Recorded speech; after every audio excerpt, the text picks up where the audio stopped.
तो स्टूडेंट अब हम लोग समझते हैं मेथड ओवरराइडिंग क्या होता है या मेथड ओवररिडन क्या होता है इन इनहेरिटेंस। देखिए यहाँ पर एक क्लास डिजाइन किया जा रहा है जिसमें प्राइवेट एरिया में हम लोग कुछ भी नहीं ले रहे हैं, ओके।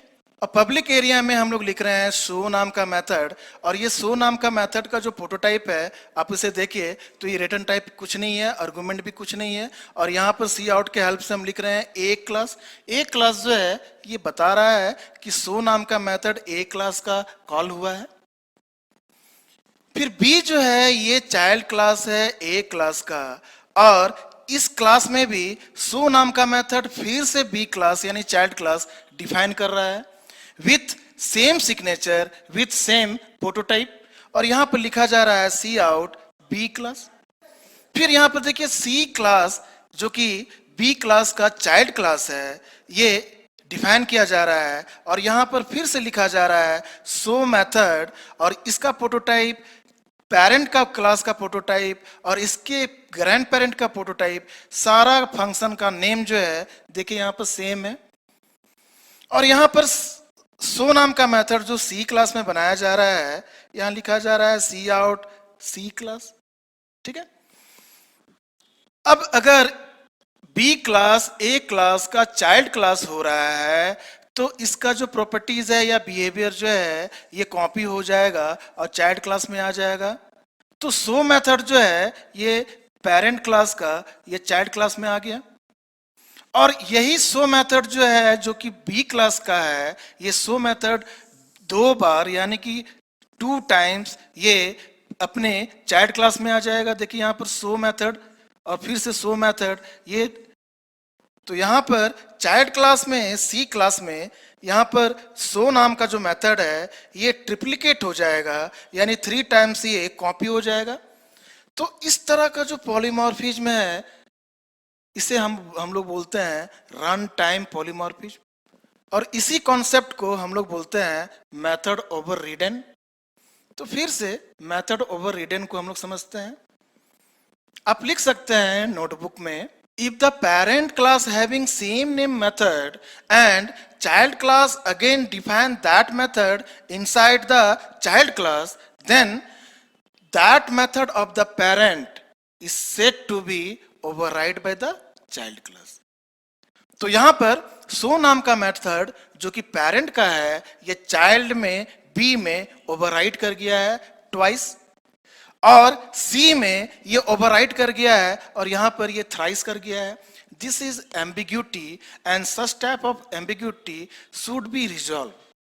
तो इस एम्बिग्यूटी को किस तरह से हम रिजॉल्व करेंगे इसे हम लोग बोल रहे हैं मेथड ओवररिडन। और मेथड ओवररिडन जो है ये कॉन्सेप्ट जो है ये रन टाइम पॉलीमॉर्फिज्म को जनरेट करता है। तो स्टूडेंट अब हम लोगों को ये बात समझना है कि how we achieve run time polymorphism in inheritance in C plus plus. लेकिन इससे पहले आपको ये बात जानना है कि पेरेंट क्लास का जो पॉइंटर है ये अपने सारे चाइल्ड क्लास के ऑब्जेक्ट को पॉइंट कर सकता है, but vice versa is not true. लेकिन उल्टा आप नहीं लिख सकते हैं। अच्छा ऐसा क्यों होता है? ऐसा इसलिए होता है because a child is the part of their parent. यानी कि आप ऐसा बोल सकते हैं कि चाइल्ड जो है ये अपने पेरेंट का पार्ट है, but vice versa is not true. इसीलिए हम पेरेंट क्लास यानी कि ग्रैंड पेरेंट क्लास यानी ए क्लास जिसको हम लोग बेस क्लास कह रहे हैं इसका एक पॉइंटर ले लिए हैं। अब ये पॉइंटर जो है ऑब्जेक्ट ए यानी ए क्लास के ऑब्जेक्ट को पॉइंट कर सकता है, तो यहां लिख रहे हैं P equal to address of A. Now P क्या है? तो पॉइंटर है। अगर पॉइंटर है तो मेंबर को एक्सेस करने के लिए एरो ऑपरेटर की जरूरत है। ये सी लैंग्वेज से हम लोग सीखे हैं। तो यहां पर हम क्या लिख रहे हैं? P arrow show method. और हम लोग ऐसा सोच रहे हैं कि ये जो है शो मेथड ये ए क्लास का कॉल हुआ है। फिर यहां पर बी क्लास का ऑब्जेक्ट क्रिएट कर लेते हैं, ऑब्जेक्ट बी।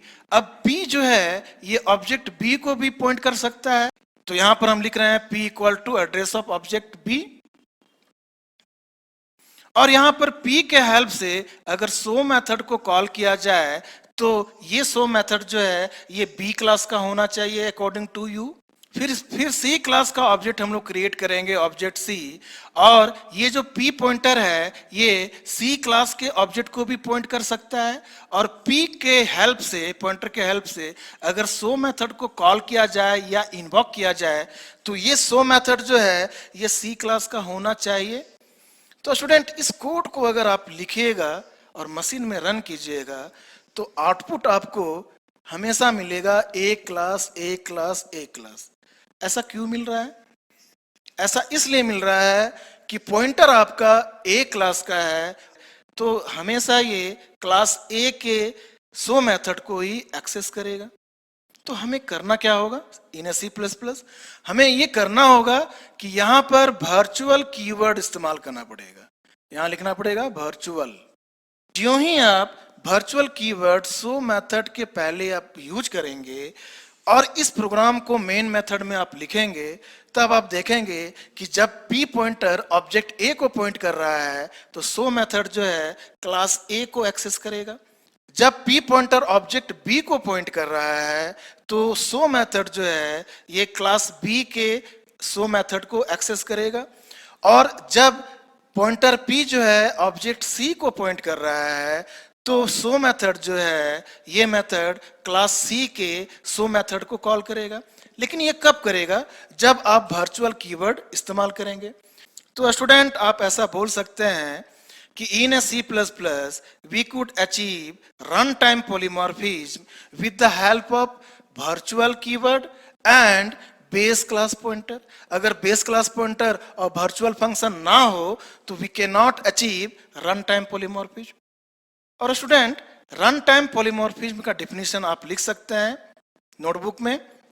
आप लिखिए, run time polymorphism means accessing the behaviour of object according to type of object at the time of execution, that is run time polymorphism. और अब इस प्रोग्राम को आप मशीन में इंप्लीमेंट कीजिए और मशीन में आप देखिए कि how you are achieving run time polymorphism. Thank you for watching my video.